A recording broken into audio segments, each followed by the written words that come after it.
மிகப்பெரிய ஒரு எதிர்ப்பலை தமிழ்நாட்டில் சந்திக்கக்கூடிய நிலையில இன்று தமிழ்நாடு முதலமைச்சர் கிட்டத்தட்ட 10,000 கோடி ரூபாய் ஒதுக்கினாலும் கூட நான் இந்த திட்டத்தில் கையெழுத்திட மாட்டேன் என்று தெரிவித்திருக்கிறார். தொடர்பாக முன்னாள் ஆளுநர் தமிழிசை சவுந்தரராஜன் நம்மளோடு இருக்கிறார். அவரிடம் பேசலாம்.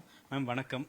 ரொம்ப முக்கியமான ஒரு கருத்தை இன்னைக்கு முதலமைச்சர் பதிவிட்டிருக்காரு. இது கடந்த பல ஆண்டுகளாக இந்த சிக்கல்கள் இருந்தாலும் இன்னைக்கு சொல்லக்கூடிய அந்த ஸ்டேட்மெண்ட் அப்படிங்கிறது 10,000 கோடி கொடுத்தா கூட என்னால கையெழுத்திட மாட்டேன் அப்படின்னு சொல்லியிருக்காரு. எப்படி பாக்குறீங்க? தமிழக அரசின் போக்கு கவலை அளிக்கக்கூடியது, கண்டிக்கத்தக்கது. இது தமிழக மக்களை எங்கோ இட்டு சென்று கொண்டிருக்கிறது. இவர்கள் தவறுகளை எல்லாம் மறைத்து மொழி அரசியலை எடுத்திருக்கிறார்கள் கையில்.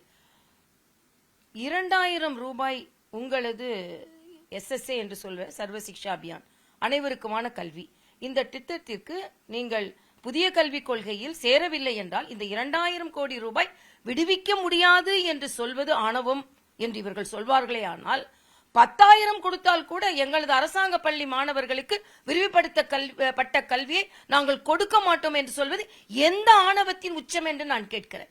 அப்பொழுது இவர்களின் நோக்கம் குழந்தைகளுக்கான கல்வி அல்ல, அரசியல் என்பதுதான். நான் சொல்றேன், ஒரு கடிதத்தை மரியாதைக்குரிய மத்திய கல்வி அமைச்சர் எழுதியிருக்கிறார். அதில் மிகவும் மிதமான வார்த்தைகளை போட்டு தமிழகத்தில் உள்ள கல்வியின் பெருமைகளை போட்டு எழுதியிருக்கிறார். அதற்கு இன்னும் விரிவுபடுத்தப்பட்டு இல்லை எங்களுக்கு கொடுங்கள் என்று நாங்கள் குழந்தைகளுக்கு கல்வியை கற்றுத்தருகிறோம் என்று பதில் எழுதினால் அது மக்களின் மீதுள்ள அக்கறை. ஆனால் இன்று ஆணவத்தின் உச்சம். அது மட்டுமல்ல, இன்று சமஸ்கிருதத்திற்கு அதிகமாக பணம் ஒதுக்குகிறார்கள் என்று சொல்கிறார்கள். இவர்களுக்கு தெரியுமா? இவர்கள் ஆட்சியில் இருக்கும் பொழுதே மத்திய அரசு 2 சர்க்குலர்களை போட்டது. ஒன்று, கேந்திரிய வித்யாலயங்களில் சமஸ்கிருதம் சொல்லிக் கொடுங்கள் என்று. இன்னொன்று, சமஸ்கிருதத்தை மேம்படுத்துவதற்காக என்னென்ன திட்டங்களை கொண்டு வர முடியும் என்று. ஆக இந்த சர்க்குலர்லாம் வரும்பொழுது இவர்கள் எங்கே இருந்தார்கள்? அப்போ சமஸ்கிருதம் தான் பிரச்சனையா, மோடி சர்க்கார் தான் பிரச்சனையா இவர்களுக்கு? இன்னொன்று, தமிழனின் குணத்தை இவர்கள் தெரிந்து கொள்ளட்டும் என்று சொல்கிறார். தமிழனின் குணம் வந்தாரை வாழ வைப்பது தமிழனின் குணம்.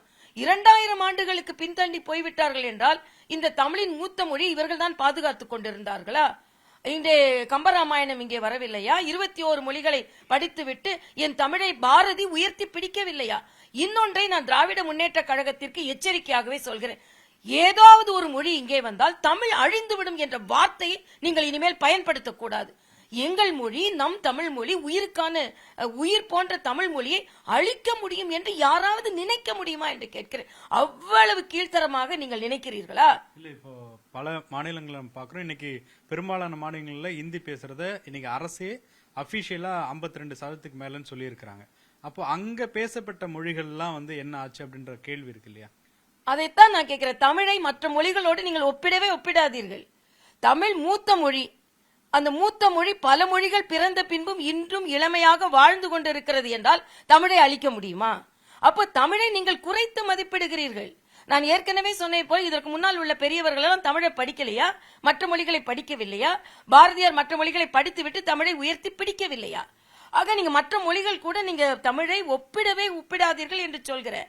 நீங்க மற்ற மொழிகள் போல தமிழ் அழிந்துவிடும் என்று நினைத்தீர்கள் என்றால் தமிழை நீங்கள் குறைவாக மதிப்பிடுகிறீர்கள். இன்னொரு மொழி கற்க கற்க கற்க தமிழின் செல்வங்கள் மற்ற மாநிலங்களுக்கு போகும், மற்ற மாநிலங்களின் தமிழ் செல்வங்கள் இங்கே வரும். அதனால நீங்கள் தமிழை குறைத்து மதிப்பிடுகிறீர்கள் அப்படி சொல்வதாக நான் நினைக்கிறேன். ஏனென்றால் தமிழ் இன்னும் வாழ வேண்டும். தமிழின் அருமை மற்ற மொழிகளுக்கு எடுத்துச் செல்லப்பட வேண்டும். அப்ப இன்னொரு மொழி இங்கே படிக்கும் போதுதான் இந்த தமிழின் அருமையும் மற்ற இடங்களுக்கு எடுத்துச் செல்லப்படும். ஏன் அப்படி நீங்கள் நினைக்க மறுக்கிறீர்கள் என்பதுதான் எனது கருத்து. இன்னொன்றை நீங்க இப்போ சமகாலத்துல பார்க்கின்ற பொழுது இப்போ பல மாநிலத்தினுடைய மொழிகள் இந்தியா அவங்கள பேச்சு மொழியா மாறி இருக்கு. அதை நீங்க கிரவுண்ட் ரியாலிட்டியே பாக்குறீங்க.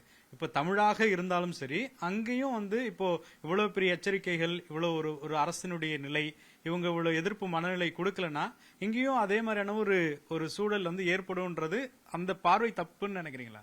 இல்ல, நான் கேட்கிறேன், ஆங்கிலம் சொல்லிக் கொடுக்க சொல்கிறார்கள். ஆங்கிலத்தினால் தமிழ் அழிந்து விட்டது என்று நீங்கள் ஒப்புக்கொள்கிறீர்களா? அப்போ நீங்க ஹிந்தி என்று ஒன்று வார்த்தை, ஹிந்தியை நான் சொல்லல, இன்னொரு மொழி, நம்ம சகோதர மொழியை தான் சொல்றோம். இன்னொன்று, கர்நாடகாவில் உள்ள எல்லாரும் தமிழ் பேசலையா? ஹைதராபாத்ல எத்தனை பேர் தமிழ் பேசலையா? டில்லியில எத்தனை பேர் தமிழ் பேசலையா? அப்ப மூன்றாவது மொழி என்று வரும்பொழுது நாம் இன்னொரு மொழியை கற்றுக்கொள்கிறோம் என்பது மட்டுமல்ல, மற்ற மாநிலத்தில் உள்ள மாணவர்கள் தமிழை கற்றுக்கொள்ளுகின்ற ஒரு வாய்ப்பும் இருக்கும் அல்லவா? ஆக ஏன் நம்ம அப்படி பறந்துபட்டு சிந்திக்க மறுக்கிறோம் என்பதுதான். 60களிலேயே சிந்தித்ததை நாம் மறுபடியும் சிந்திக்க வேண்டாம் என்பதுதான். இன்று பறந்துபட்ட இன்னைக்கு மரியாதைக்குரிய கஸ்தூரி ரங்கன் ஏன் அப்படிப்பட்ட ஒரு ரிப்போர்ட்டை கொடுத்தாங்க. இன்னைக்கு ஸ்டாலின் அவர்கள் சொல்றாங்க குலக்கல்வின்றாரு, தமிழ் அழிக்கப்படும் என்று சொல்றாரு. இதெல்லாம் 2 வருடமாக புதிய கல்விக் கொள்கைக்காக விவாதங்கள் நடக்கும் பொழுது இவர்கள் ஏன் அதை பதிவிடவில்லை? அதே மாதிரி இவர்கள் விவாதங்கள் நடந்து அது வெளியே வந்த பின்பு இன்று அதுவும் கையெழுத்துகிறேன் என்று சொல்ல பின்பு இவர்கள் இதை எதிர்க்கிறார்கள் என்றால் இதில் அப்பட்டமான அரசியல் இருக்கிறது என்பதுதான் நான் வைக்கும் வேண்டுகோள். தமிழக ஏழை மாணவர்களின் நிலையை எதிர்கொள்ளுங்கள், சிந்தியுங்கள். 2 மொழிதான் என்றால் ஏன் தனியார் பள்ளிகளில் 2 மொழி என்ற கட்டாயத்தை நீங்கள் கொண்டு வர மறுக்கிறீர்கள்? அப்போ தமிழகம் இருமொழி கொள்கை என்றால் அரசாங்க பள்ளிகளுக்கு 2 மொழி கொள்கை, தனியார் பள்ளிகளுக்கு 3 மொழி கொள்கையா? இதை நாங்க மறுபடியும் இந்த கேள்வியை கேட்கிறோம். இதற்கு அங்கே இருந்து பதில் இல்லை. ஆக அந்த பதிலை எங்களுக்கு சொல்லுங்கள். எத்தனை சிபிஎஸ்இ பள்ளிகள் திராவிட முன்னேற்ற கழகத்தை சார்ந்தவர்களால் நடத்தப்படுகிறது? அங்கே ஹிந்தி சொல்லிக் கொடுக்கப்படுகிறதா? வெள்ளை அறிக்கை கொடுங்கள். எத்தனை சிபிஎஸ்இ பள்ளிகளை நாங்கள் நடத்துகிறோம்? வெள்ளை அறிக்கை கொடுங்கள். எத்தனை தனியார் பள்ளிகளில் ஹிந்தி சொல்லிக் கொடுக்கப்படுகிறது? வெள்ளை அறிக்கை கொடுங்கள். எத்தனை தனியார் பள்ளிகளில் வேறு மொழி கற்றுக்கொள்ளப்படுகிறது? வெள்ளை அறிக்கை கொடுங்கள். தமிழ் மட்டுமே 2 மொழி கொள்கையில் படித்துக் கொண்டிருக்கின்ற மாணவர்கள் தமிழில் உயர்ந்திருக்கிறார்களா என்ற வெள்ளை அறிக்கையும் நீங்கள் கொடுங்க. இன்று உயர்கல்வி இயக்கத்தை சார்ந்த பேராசிரியர் என்ன சொல்ற, தமிழே இவங்க சரியா படிக்கலன்னு. அப்ப 2 மொழி கொள்கையில் கூட நீங்க தமிழை சரியாக சொல்லிக் கொடுக்கவில்லை என்பதுதானே புதிய கல்விக் கொள்கை. என்ன என்றால் இதையெல்லாம் பார்த்து ஏறக்குறைய எங்கெங்கெல்லாம் குறைகள் இருக்கிறதோ அதையெல்லாம் பார்த்து அதை நிறைவு செய்வதுதான், விரிவுபடுத்துவதுதான் புதிய கல்விக் கொள்கை. இப்ப தொடர்ச்சியா மத்திய அரசு சொல்லக்கூடிய வாதம் 3வது லாங்குவேஜ் நீங்க சூஸ் பண்றதா எது வேணாலும் சொல்லிட்டு, இப்ப நீங்க ஜென்ரலா ஒரு மக்களுடைய கருத்தா நீங்க பார்க்கிறது இன்னைக்கு ஒரு பள்ளியில பெரும்பாலான மக்கள் எந்த மொழியை 3வது மொழியா சூஸ் பண்ணுவாங்கன்னு நீங்க நினைக்கிறீங்க? அப்போ அது ஒரு மொழியை சார்ந்துதான், அதாவது இப்போ அபிஷியல் லாங்குவேஜா இன்னைக்கு இல்லாட்டியும் கூட அது அலுவல் மொழியா ஹிந்தி இருக்கு. அப்படி இருக்க சூழல்ல எல்லாரும் அதை நோக்கி போவாங்க அப்படின்ற ஒரு சூழல் பார்க்கலையா நீங்க? இல்ல, அப்போ ஏன் தனியார் பள்ளியில குழந்தைகளுக்கு தேர்ந்தெடுக்கும் உரிமை அரசாங்க பள்ளிகள்ல இல்லையா? தனியார் பள்ளியில என்ன உரிமை இல்லையா? உரிமை இருக்கு. தனியார் பள்ளியில அது மத்திய அரசு கொண்ட அமைப்பு தானே. சிபிஎஸ்இங்கிறது மத்திய அரசுடைய பாடத்திட்டம் தானே. அப்ப அவங்க கொண்டு வரத மாநில அரசு ஏற்கணும்னு சொல்லி நீங்க வற்புறுத்துறது ஏற்கனவே மத்திய அரசு கொண்டு வந்ததை அப்ப தடுக்காம விட்டது தவறுன்றீங்களா? நான் கேக்குறேன், சிபிஎஸ்இ பள்ளிகளை தானே திராவிட முன்னேற்ற கழகத்தை சார்ந்தவர்கள் நடத்துறாங்க. மாநில அரசு பள்ளிகளை நடத்தலையே, ஏன் சிபிஎஸ்இ பள்ளிகளை நடத்துறாங்க? சிபிஎஸ்இ பள்ளிகள்ல வாய்ப்புகள் அதிகம் இருக்கு, இன்னொரு மொழி சொல்லிக் கொடுக்கப்படுகிறது என்று. அது ஃபீஸ் அதிகமா வாங்கலான்றதுனால ஒரு பிசினஸ் மோட்டிவா கூட இருக்கலாம். பிசினஸுக்குன்னு அரசியல்வாதி நடக்கலாம், மக்களுக்கு நடக்க கூடாதா? இதான் நாங்க கேக்குறோம். நீங்க வியாபாரத்திற்காக நீங்கள் ஒரு மொழியை நீங்கள் கற்றுக் கொடுக்கிறீர்கள். ஆனால் எங்கள் சாமானிய குழந்தைகளின் வாழ்விற்காக இன்னொரு மொழியை ஏன் ஏற்றுக்கொள்ளக்கூடாது? இன்னொன்று நீங்க கேக்குற மாதிரி இந்தி திணிப்பே இல்ல, இன்னொரு மொழி திணிப்பே இல்ல. உங்களுக்கு எந்த மொழி வேணுமோ அந்த மொழியை நாங்க இப்போ பெரும்பாலான மக்கள் இப்போ இப்போ ஒரு தமிழ்நாட்டை சேர்ந்த ஒரு மக்களா இருக்கிறாங்கன்னா அவங்க மலையாளமோ கர்நாடகவோ கன்னட மொழியோ கத்துக்கணுன்ற தேவையே இருக்காது. ஏன்னா அவங்களுக்கு தமிழ் லாங்குவேஜ் அவங்களுடைய மதர் டங்கா இருக்கு. இப்ப அவங்க அதிகபட்சமா தெரிஞ்சது ஹிந்தி கத்துக்கலாம் அப்படின்னு தான் பெரும்பாலும். ஏன்னா இப்ப நீங்க சொல்ற மாதிரி எல்லா சிபிஎஸ்இ பள்ளியிலுமே ஹிந்தி தான் இருக்கு. அப்போ ஆட்டோமேட்டிக்கா ஹிந்திக்கு கொண்டு வர்றதுக்கான பணிகளை தானே அது முன்னெடுக்குது. இல்ல, அதைத்தான் நான் கேக்குறேன். அப்ப அரசாங்க பள்ளிகளில் தானே நீங்க இந்த ஆட்டோமேட்டிக்கா தேர்ந்தெடுப்பதை நீங்க குறைக்கிறீங்க. தனியார் பள்ளியில படிக்கிற குழந்தையும் அரசாங்க பள்ளியில படிக்கிற குழந்தையும் ஒரு வேலை வாய்ப்புக்கு போகும் பொழுது இந்த குழந்தைக்கு இன்னொரு மொழி தெரியுதுன்றதுக்காக இந்த குழந்தைக்கு வேலை வாய்ப்பு அதிகரிக்குமா கிடையாதா?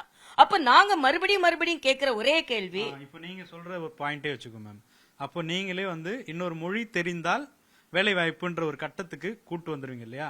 அப்போ அதுவுமே வருங்காலத்துல தமிழ் படிக்கக்கூடிய மாணவர்களுக்கு ஒரு பின்னடைவு ஏற்படுத்தும் இல்லையா? எப்படி பின்னடைவை ஏற்படுத்தும்? இல்லையே, தாய்மொழியை யாராலையும் அழிக்க முடியாது. சொல்லல, வேலை வாய்ப்புக்கு இப்ப 3வது லாங்குவேஜ் நான் கத்துக்கிட்டாதான் வேலை வாய்ப்புன்ற ஒரு நிலையை நீங்க ஒரு முதலமைச்சருடைய பார்வையில நான் கம்பேர் பண்றேன். நான் அவங்களுக்கு தான் வேலை வாய்ப்புன்னு நான் சொல்லல. 2 பேரும் ஒரு வேலை வாய்ப்புக்கு போறாங்கன்னு வச்சுக்கோங்க. உதாரணத்திற்கு தனியார் பள்ளியிலையும் நீங்க 2 மொழி கொள்கை தான். தனியார் பள்ளியிலையும் நாங்க அவங்க கேட்டா கூட ஹிந்தி சொல்லிக் கொடுக்க மாட்டோம், தனியார் பள்ளியிலையும் அவர்களுக்கு வாய்ப்பு இல்ல அப்படின்னு சொல்லிட்டு அரசாங்க பள்ளி மாணவர்களுக்கும் நீங்க 3வது மொழியை தடுத்தீர்கள் என்றால் நாங்கள் பாராட்டுவோம்.